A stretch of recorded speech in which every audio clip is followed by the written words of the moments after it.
রাহুলের মৃত্যুর পর মুখ খুললেন অপরাজিতা আঢ্য।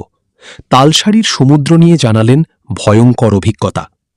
অভিনেতা রাহুল অরুণোদয় বন্দ্যোপাধ্যায়ের মর্মান্তিক মৃত্যুর পর থেকেই প্রশ্নের মুখে তালসারির শুটিং নিরাপত্তা। আর এবার সেই জায়গা নিয়েই ভয়ঙ্কর অভিজ্ঞতার কথা জানালেন অভিনেত্রী অপরাজিতা আঢ্য। এক সাক্ষাৎকারে অভিনেত্রী বলেন, তালসারিতে তিনি নিজেও ৩ বার ডুবতে ডুবতে বেঁচেছেন। প্রথমবার অবশ্য শুটিং নয়, মাধ্যমিকের পর ঘুরতে গিয়ে দুর্ঘটনার মুখোমুখি হয়েছিলেন তিনি। তবে এরপর আরও ২ বার শুটিং করতে গিয়েও প্রাণ সংশয়ের পরিস্থিতি তৈরি হয়। অপরাজিতা জানান, একবার সুবর্ণরেখার ধারে ম্যাজিক লাইটে শট নেওয়া হচ্ছিল। তখন জল দ্রুত বাড়ছিল।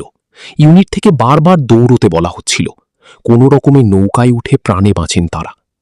অভিনেত্রীর কথায়, বিকেলের দিকে সেখানে হঠাৎ করেই জলের উচ্চতা ভয়ঙ্করভাবে বেড়ে যায়।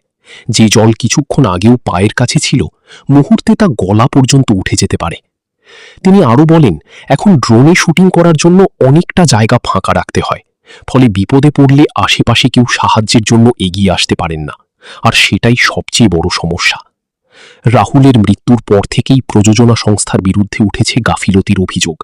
যদিও ঠিক কী ঘটেছিল তা এখনও পুরোপুরি স্পষ্ট নয়। তবে অপরাজিতার অভিজ্ঞতা নতুন করে নিরাপত্তা নিয়ে প্রশ্ন তুলছে টেলিপাড়ায়।